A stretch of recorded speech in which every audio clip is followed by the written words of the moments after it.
আল্লাহ রাব্বুল আলামিন 143 নম্বর আয়াতে কি বলছেন? وَكَذَلِكَ جَعَلْنَاكُمْ أُمَّةً وَسَطًا لِتَكُونُوا شُهَدَاءَ عَلَى النَّاسِ وَيَكُونَ الرَّسُولُ عَلَيْكُمْ شَهِيدًا। আমি এমনই করে আমি তোমাদের কি এই দুনিয়াতে মধ্যম জাতি করে দুনিয়াতে পাঠিয়ে দিয়েছি। মধ্যম জাতি করে আল্লাহ তাআলা আমাকে আপনাকে পাঠিয়েছেন। আমার বন্ধুগণ, আল্লাহ তাআলা আয়াতটা সেট করেছেন এমন জায়গায়, শেষেও দেন নাই, প্রথমেও দেন নাই, দিয়েছেন ঠিক মাঝখানে। আমরা হলাম মধ্যম জাতি। মধ্যম জাতি আল্লাহ তাআলা আয়াতটাও সেট করেছেন শেষে, শুরুতে না মধ্যে। মধ্যে। তাহলে আয়াতের সঙ্গে অর্থের মিল আছে না নাই? সেটিং এর সঙ্গে অর্থের মিল আছে না নাই? আছে।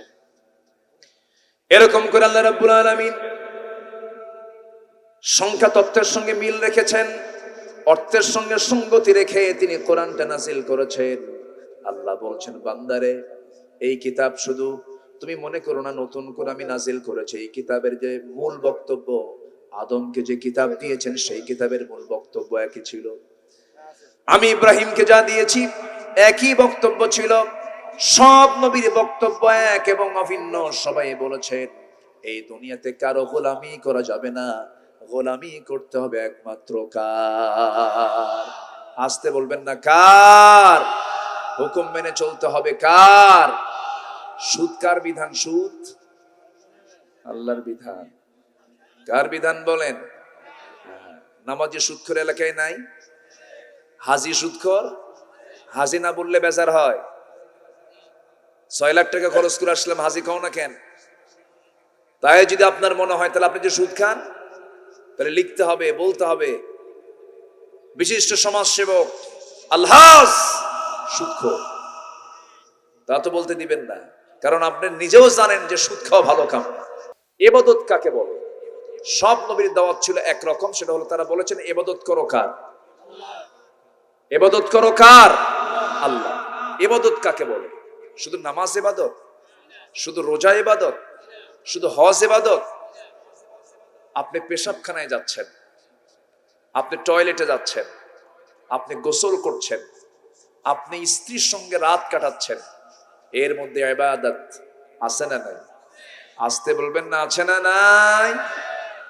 দেশ চালান তো কোনো ইবাদত না। আসতে কয়, দেশ চালান কি ইবাদত? সচিবালয় চালান কি ইবাদত? কিন্তু ইবাদত কখন হবে? যদি ওটা চলে কার নিয়মে? এখন চলে কার? উচিত কথাই বন্ধু বাজার, গরম ভাতে ও এদিকে কথা আছে এটা। আচ্ছা, তো এখানেই প্রশ্ন। অনেকে সুবিধা করে ইবাদত করতে চায়, সুবিধা করে নামাজ পড়বো সমস্যা নাই, ব্যাংক চালাবো সুদে, ব্যবসা করব দুর্নীতি কইরা, ক্যাশ বানাবো রাস্তার টাকা মেরে খাইয়া। আছে না নাই? এরকম করে কি ইবাদত করলে সেই ইবাদত আল্লাহর দরবারে মঞ্জুর হবে? আসতে বলবেন না, মঞ্জুর হবে? 1 মণ দুধে 1 ফোঁটা, কি কথা কি বোঝা গেল? 1 মণ দুধে 1 ফোঁটা চোনা, শেষ। আল্লাহ রাব্বুল আলামিন বলছেন, ওয়ালা তালবিসুল হক বিল বাতিল, তোমরা হকের সঙ্গে বাতিলকে সংমিশ্রণ করো না। আফাতুমিনুনা বিবাদিল কিতাবি ওয়া তাকফুরুনা বিবাদ, তোমরা কিতাবের কিছু অংশ মানবে, কিছু অংশ মানবে না। তা হবে না, পুরোপুরি মানতে হবে। কারণ ইসলামকে মানার শর্তই দিয়েছেন, উদখুলু ফিস সিলমি কাফা ওয়ালা তাত্তাবিউ খুতুওয়াতিশ শাইতান ইন্নাহু লাকুম আদুউম মুবিন। ইসলামের ভিতরে পুরোপুরি দাখিল হয়ে যাও। আংশিক ঢুকবে, আংশিক ঢুকবে না, তা আল্লাহ রাব্বুল আলামিন কবুল করবেন না। আমার বন্ধুগণ, এমন সমাজের কিছু লোক আছে রাসূলকে শুধু নামাজে মানবে, দাড়িতে মানবে, সেজদায় মানবে, সুন্নতে মানবে, মিসওয়াকে মানবে, চোখের সুরমা দিতে মানবে, লম্বা জুব্বা পড়তে মানবে, কিন্তু মানবে না রাষ্ট্র যখন গঠন করবে সেই সময় রাষ্ট্র গঠন হবে নবীর বিরুদ্ধে। আছে না, আছে না, আছে না, আছে না? এটা কি নবীর উম্মত না ভণ্ড? এরা কি নবীর উম্মত না প্রতারক? এরা নবীর উম্মত না বদমাইশ? আছে না, আছে কিনা বলেন?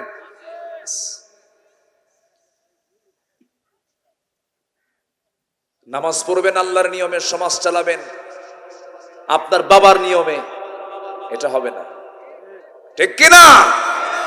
আইন চলতে হবে কার? আইন চলতে হবে কার? আল্লাহ। দেখেন, ইসলাম যদি রাষ্ট্রীয়ভাবে যদি না আসে, আপনি ইসলাম মানতে চাইলেও মানতে পারবেন না। কোন লোকটার সাথে সুদের সম্পর্ক নাই বলেন? কেউ কি বাদ আছেন?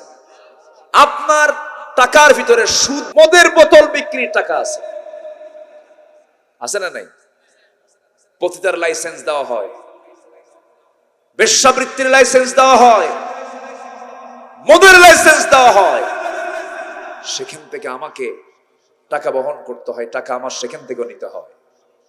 আপনি বুজুর্গ হয়ে বসে আছেন, ভাবতেছেন যে আমি জান্নাত পেয়ে গেলাম। সম্মানিত ভাইয়েরা, আজকে মাহফিলে যারা আসছেন, গাড়িতে করে আসছেন, হোন্ডা যে চালায় আসছেন যারা, তারা কি ডান দিক দিয়ে আসছেন না বাম দিক দিয়ে আসছেন? বলেন কোন দিক দিয়ে আসছে? আপনি যত বড় পীর বুজুর্গ হন, আপনি কি ডান দিকে আসতে পারবেন? আসলে কি হবে? অ্যাক্সিডেন্ট তো দূরে থাক, মামলা হবে, মামলা। তাহলে ইসলাম মানলে কি হয়? আসতে কয়, ইসলাম মানলে কি হয়? কি ঠিক আছে না? বাস্তব কথা বললাম। আপনি, রাসূল বলেছেন তোমরা ডানে চলো। আপনি যত বড় পীর বুজুর্গ হন না কেন, আপনি ডানে চলতে পারবেন না। ডানে চলবেন তো মামলা খাবেন, ট্রাফিক মামলা দিয়ে দেবেন। তাহলে 1000 বছর ওয়াজ করে আপনি ডান দিকে চলতে পারবেন না। শুধু একদিন সকালে বলবে পাশ হলো, সব গাড়ি ডান দিকে চলবে, ইসলাম মানা হয়ে যাবে। সুবহানাল্লাহ বলবেন। 1000 বছর ওয়াজ করবেন, সুদ বন্ধ হবে না। শুধু একদিন আইন পাশ করে বলবে সুদ বন্ধ, যাকাত চালু হয়ে গেছে। আমার কথা কি বোঝা যায়? আমরা যখন এই জাতীয় কথা বলা শুরু করেছি, যখন এক শ্রেণীর মুসলমান যখন ইসলামকে রাষ্ট্রীয় পর্যায়ে কায়েমের জন্য যখন আন্দোলন শুরু করেছেন, কাজকর্ম শুরু করেছেন, একামতে দিনের কাজ করছেন, তখন ওদের গলায় পাড়া লেগেছে, ঠিক কিনা?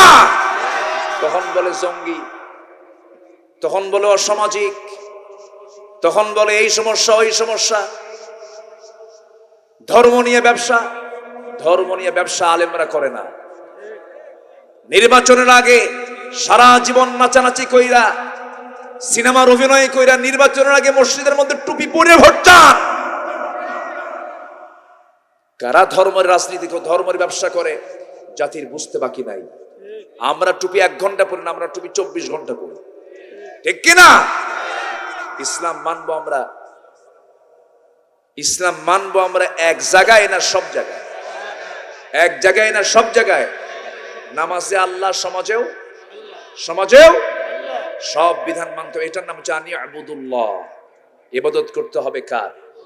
এক জায়গায় না সব জায়গায়? সব। ইসলাম তেমন একটা বিধানের নাম, নখ কাটবেন কেমনে সেই বিধানটাও শিখিয়ে দিয়েছেন মুহাম্মদ সাল্লাল্লাহু আলাইহি ওয়াসাল্লাম। আপনি পথ চলবেন কেমনে তাও শিখিয়েছেন মুহাম্মদ সাল্লাল্লাহু আলাইহি ওয়াসাল্লাম। সবকিছু বলে দিয়েছে। এখন আমাকে আপনাকে ভালোভাবে চলতে গেলে সবচাইতে বড় বিষয় হলো শত্রুকে আগে চিহ্নিত করতে হবে। 1 নাম্বার শত্রু তো আছে শয়তান, এরপরে বুঝার শত্রু আমার দেশে নাই, আমার আপনার আশেপাশে নাই। যে ইমানদার শত্রুকে চিনতে না পারে, তার ইমানটা শত্রু চিন্তাই করে নিয়ে চলে যায়। আগে শত্রু চিনতে হবে আমাকে আপনাকে। 1 নাম্বার শত্রু হলো যে শয়তান ওয়াসওয়াসা দেওয়ার জন্য আছে, সে তো সবসময় ওয়াসওয়াসা দেয়। হাদিসে পড়লাম প্রত্যেক রাতে, শেষ রাতের সময় শয়তান প্রত্যেক বান্দার কাছে আসে, এসে ওয়াজ শুরু করে। শয়তানও কিন্তু ওয়াজ করে। শয়তান কি ওয়াজ করে? আলাইকা লাইলুন তাবিল, তোমার জন্য রাতটা অনেক লম্বা, তোমার জন্য রাতটা অনেক লম্বা, ঘুমাও ঘুমাও। এই করে করে শিওরে এসে বারবার ডিস্টার্ব করে এবং 3টা গিট মেরে দেয়। কয়টা গিট মেরে দেয়? গিট মেরে দেয় 3টা। হাদিস সহিহ বর্ণনা। 3টা গিট মারে। গিট মারা পর্যন্ত নাকি এটা কি দেয়, এলাকায় কি বলে এটা? আচ্ছা, গিরা দেওয়া, মানে ওই যে দড়ি দিয়ে। আচ্ছা, গিরা গিরা যাই হোক, যেটাই হোক, গিরো কয়, গিরা কয়, গিট কয়। ভাষা তো আমার দেশের বাংলা কোন দিকে যায়, কোন দিকে টেনে নিয়ে চলে গেছে আল্লাহ জানে। নদিয়া থেকে শুরু হয়েছে বাংলা,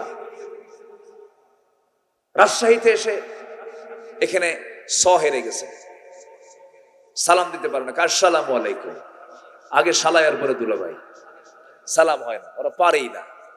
সিন সিন প্যাঁচ লেগে যায়, রংপুরে র প্যাঁচ লেগে যায়, সিরাজগঞ্জে দুন্ত স প্যাঁচ লেগে যায়, নোয়াখালীতে গিয়ে প হেরে গেছে। পানি পড়তে, পানি বলতে পারে, পানিকে কয় হানি। আল্লাহ পাক হয় না, আল্লাহ ফাক। সমস্যা। এই তো গত কয়েকদিন আগে আমার এক মাহফিল ছিল নোয়াখালীতে। তো ছেলে ছোট, ঘুমাচ্ছে না, শুধু ঘোরাফেরা করতেছে। চঞ্চল প্রকৃতির কিছু ছেলে থাকে, ঘোরাফেরা করতেছে। বাপ খেপে গেছে, ঘুমাসে না, নড়াচড়া করতেছে। রাগের ঠেলে বলছে, মুতিয়াই হুতি যা। মুতিয়াই হুতি যা মানে পেশাব টেশাব করে তাড়াতাড়ি শুয়ে পড়, মুতিয়াই হুতি যা। দেখেন বাংলা কোথায় নিয়ে চলে গেছে। পেশাব করে শুয়ে পড়ো বাবা, এটা আর বলার সময় নাই তো। একদম শর্টে মারছে, একদম শর্ট হ্যান্ড, শর্ট টক হয়ে গেছে, শর্ট টাং। সম্মানিত ভাইয়েরা, তাহলে ভাষা কত কি বলে, এটাকে গিট না, গিরা দেয়। শয়তান শেষ রাত্রে এসে কয়টা গিরা দেয়? 3টা গিরা দেয়। এই 3টা গিরা যদি কেউ ছুটাতে চায়, এই 3 গিট ছুটানোর জন্য যদি কোনো বান্দা রাসূল শিখিয়ে দিলেন পদ্ধতি, সঙ্গে সঙ্গে আজান শুনলো, ঘুম থেকে উঠে যখন বিছনা থেকে তার পিঠটা সরায় নিয়ে যখন বসে পড়লো, একটা গিট সঙ্গে সঙ্গে ছুটে গেল।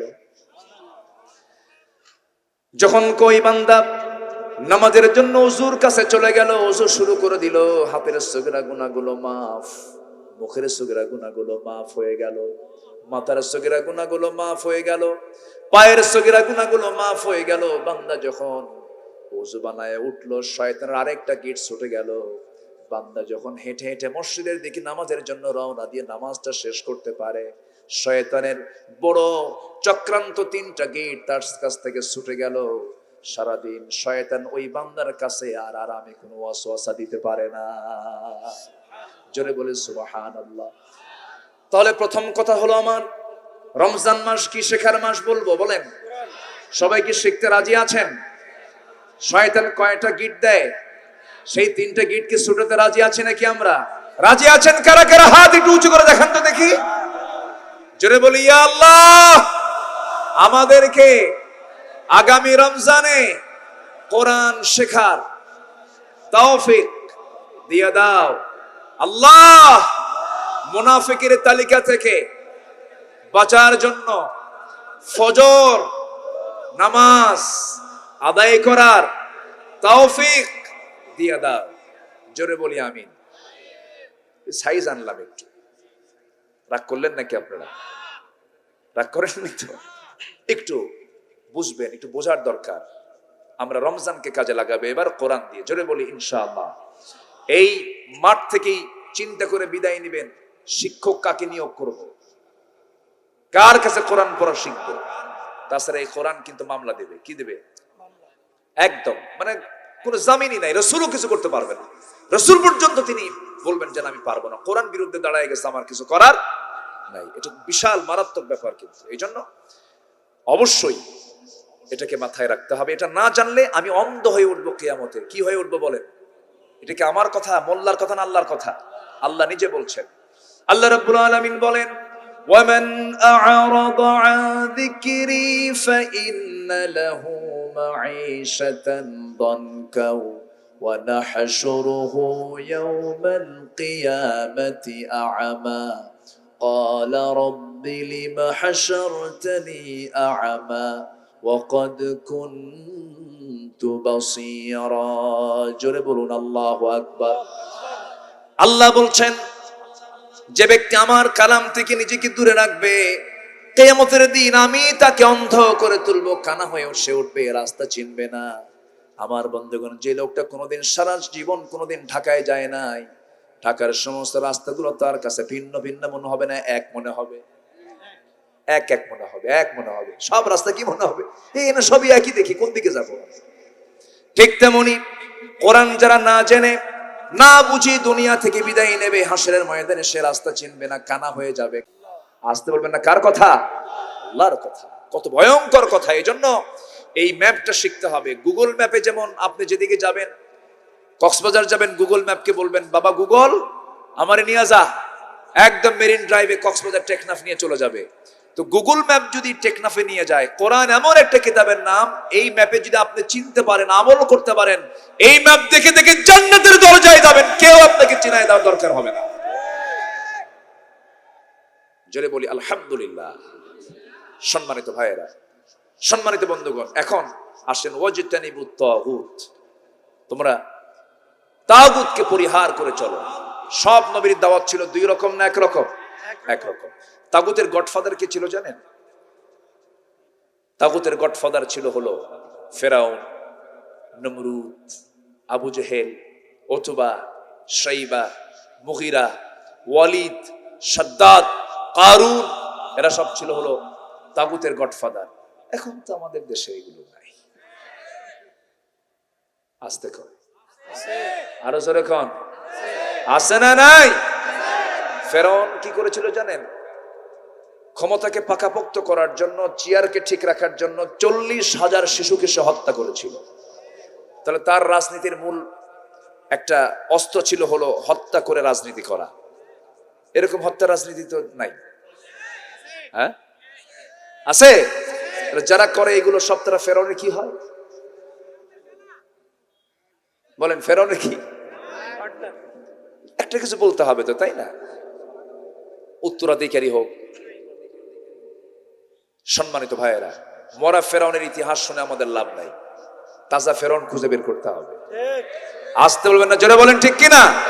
এবং সেই তাজা ফেরাউনকে মোকাবেলা করার জন্য মুসার শক্ত লাঠি হাতে নিতে হবে। মুসলমান, মুসার শক্ত হাতের লাঠি নিয়ে কালেমার চেতনায় আমাদেরকে বলিয়ান হয়ে ওই বাতিল শক্তির মোকাবেলা করতে হবে। সবাইকে রাজি আছে? কারা কারা দুহাত উঁচু করে দেখান মুসলমান।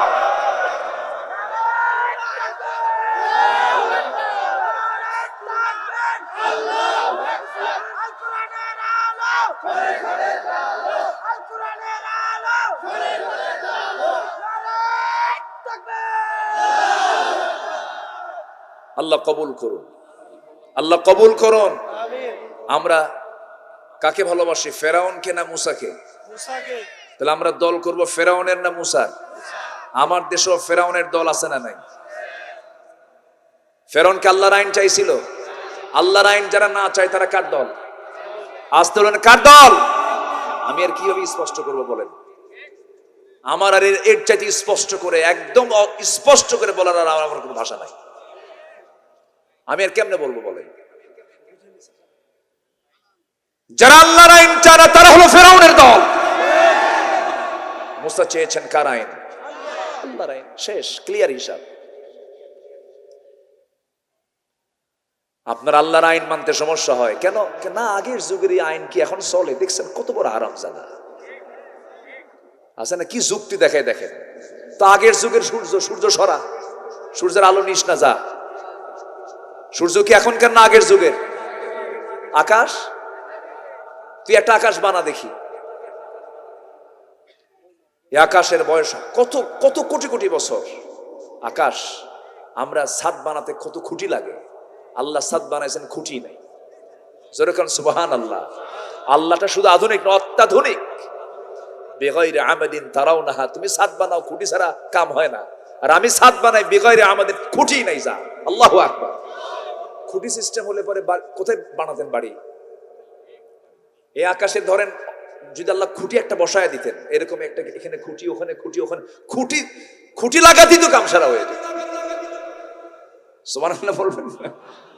আল্লাহ কি মহান তিনি, কি সুন্দর করে আকাশ সাজিয়েছেন, জমিন সাজিয়েছেন, কি সুন্দর করে দুনিয়া সাজিয়েছেন।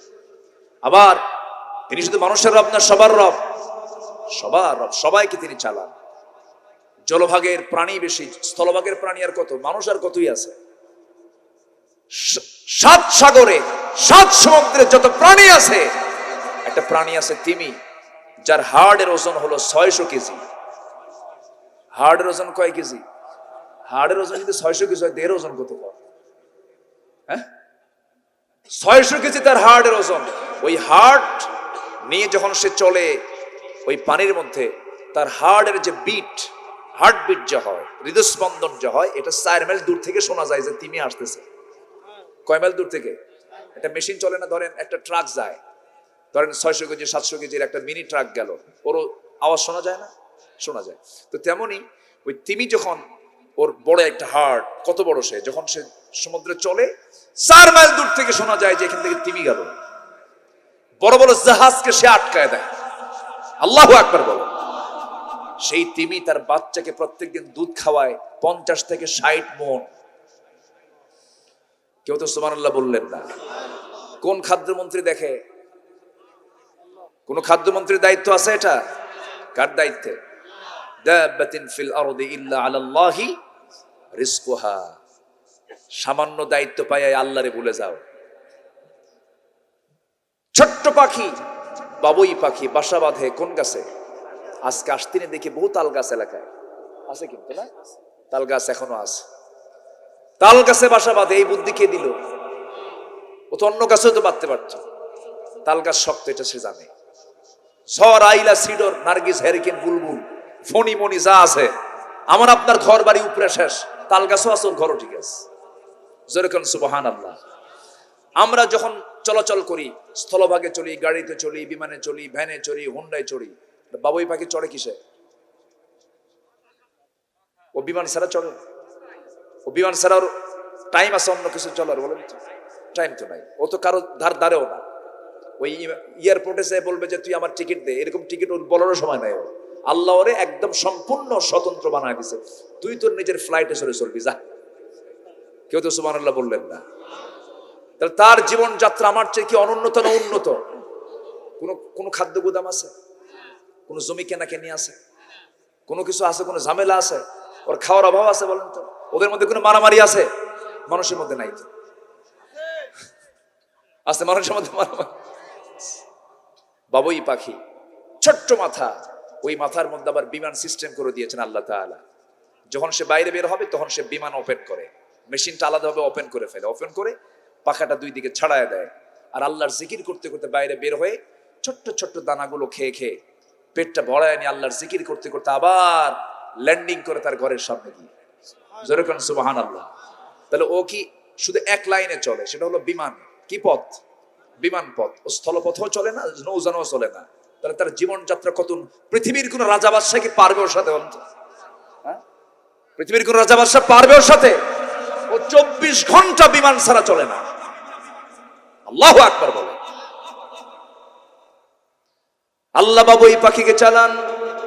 আবার তার ঘরটাও কত আধুনিক দেখেন। এসি ফেল, তার রুমের মধ্যে এত সুন্দর বাতাস যায়, ছোট্ট ছোট্ট ঘর, এত সুন্দর বাবুই পাখির বাসা। অনেকে দেখছেন কিনা জানি না। পৃথিবীর সমস্ত আর্কিটেক্ট ইঞ্জিনিয়ার, সিভিল ইঞ্জিনিয়ার, সমস্ত ইঞ্জিনিয়ার গুলোকে এক জায়গায় করে যদি বলেন ও ইঞ্জিনিয়াররা একটা বাবুই পাখির বাসা বানা, 14 গোষ্ঠী খতম হবে, বাসা বানাতে পারবে না। গোটা দুনিয়ার সমস্ত ইঞ্জিনিয়ারকে যদি বলা হয় সূরাতুল আনকাবুত, মাকড়সার বাসার মতো একটা বাসা বানাও, বাসা বানাতে মাকড়সার সময় লাগে না, শুধু একটা চক্কর মারে একটা বাসা হয়ে যায়। এত সুন্দর বাসা পৃথিবীর কোনো ইঞ্জিনিয়ার বানাতে পারবে? মাকড়সার মাথার ওজন কয় কেজি? কোন আল্লাহ কি মহান! সুবহানাল্লাহ বলবেন না? যে আল্লাহ সব প্রাণীকে চালান, সমস্ত প্রাণীর মধ্যে মানুষকে দিলেন বিশেষ মর্যাদা। আল্লাহ বলছেন, শোন বান্দা, কোন প্রাণীর মধ্যে আমার রুবুবিয়্যাত নিয়ে কোনো গন্ডগোল নাই, আমার আইন মানতে কোনো বাধা নাই, সব আমার হুকুম মানে। তুই বান্দা, তোর মধ্যে সমস্যা, আমরা সেই সমস্যা রাখবো না। জোরে বলি ইনশাআল্লাহ। আনুগত্য করব কার? হুকুম মানবো কার? আনি আবুদুল্লাহ ওয়াজতানিবুত তাগুত। তাগুতকে আমরা পরিহার করে চলব। তাগুতের পথে আমরা কখনোই যাব না। আল্লাহর দ্বীনকে আমরা মেনে চলবো।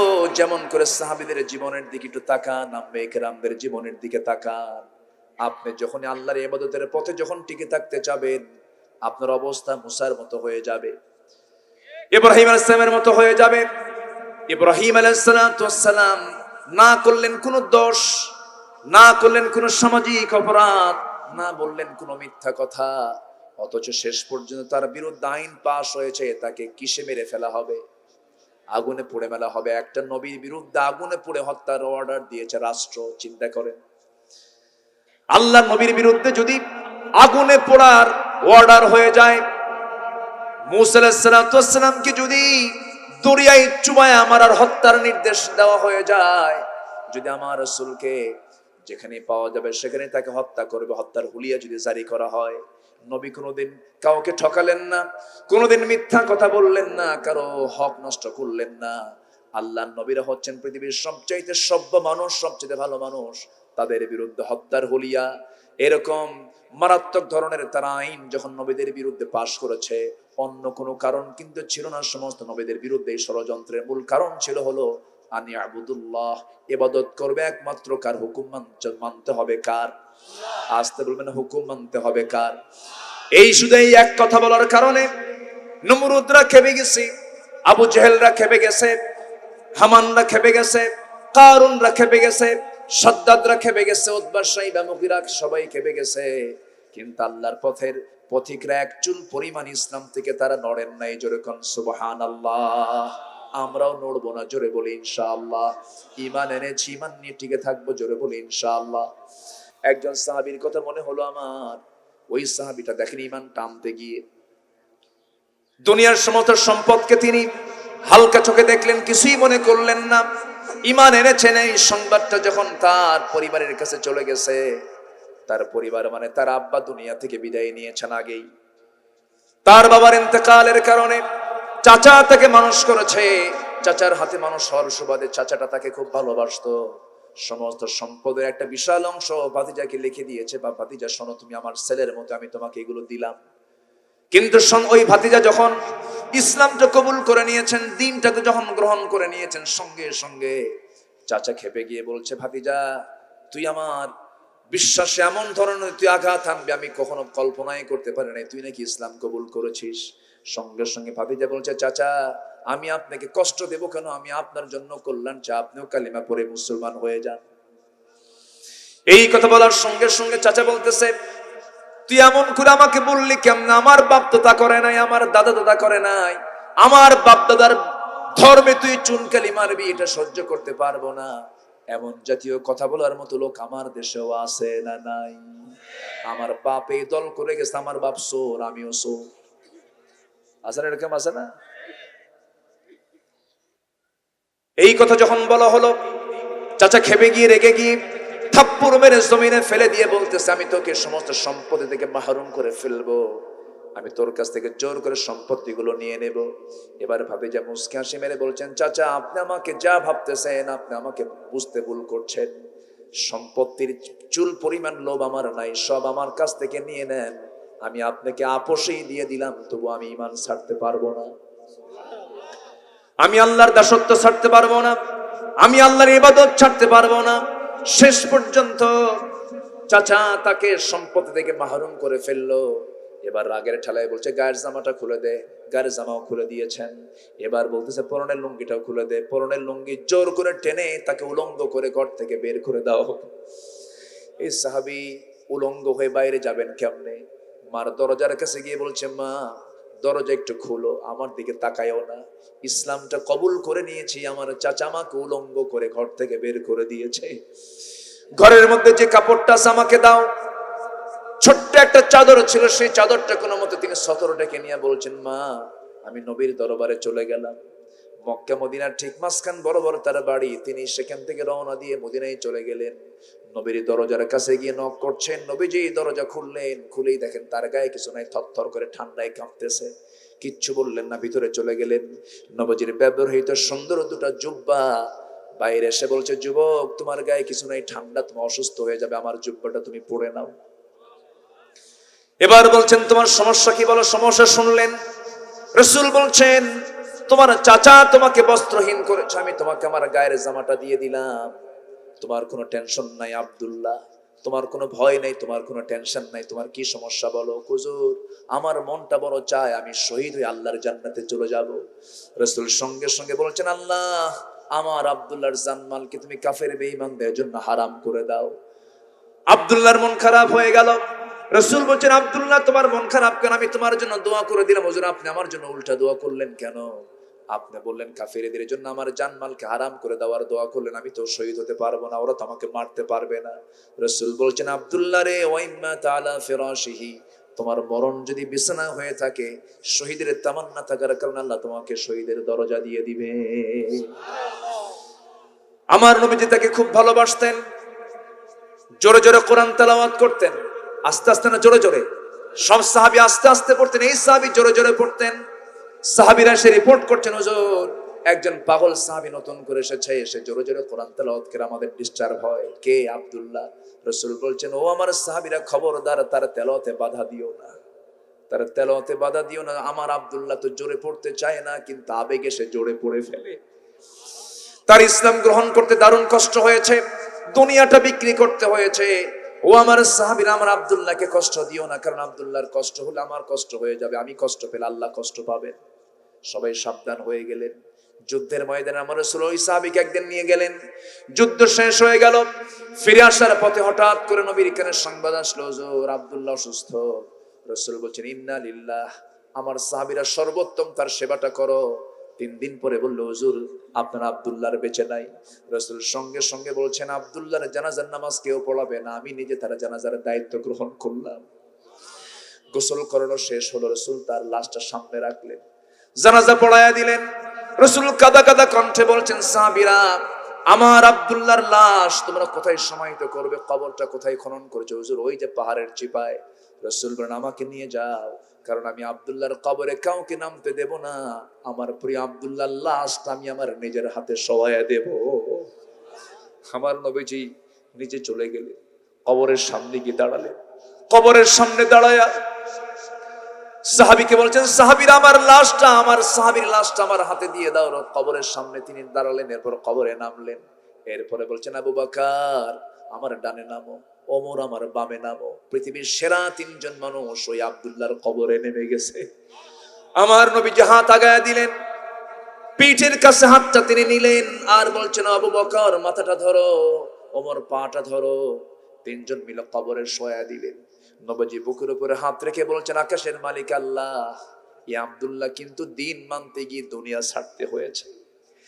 সবকিছু ছেড়ে দিয়া আমার দরবারে সে দিন গ্রহণ করে শেষ সময় পর্যন্ত সে আমার পথে অবিচল ছিল। আল্লাহ আমি তাকে খুব ভালোবাসি, আল্লাহ তুমি তাকে ভালোবাসো। আমি তাকে সবচেয়ে বেশি পছন্দ করি, তুমি তাকে পছন্দ করে নাও। আমার নবীজি বুকে হাতটা রেখে সেই জায়গা থেকে যখন উঠে দাঁড়াবেন, একজন সাহাবী চিৎকার মেরে একটা কথা বলছে। সেই সাহাবীর নাম হচ্ছে সাদ ইবনে আবি ওয়াক্কাস রাদিয়াল্লাহু তাআলা আনহু।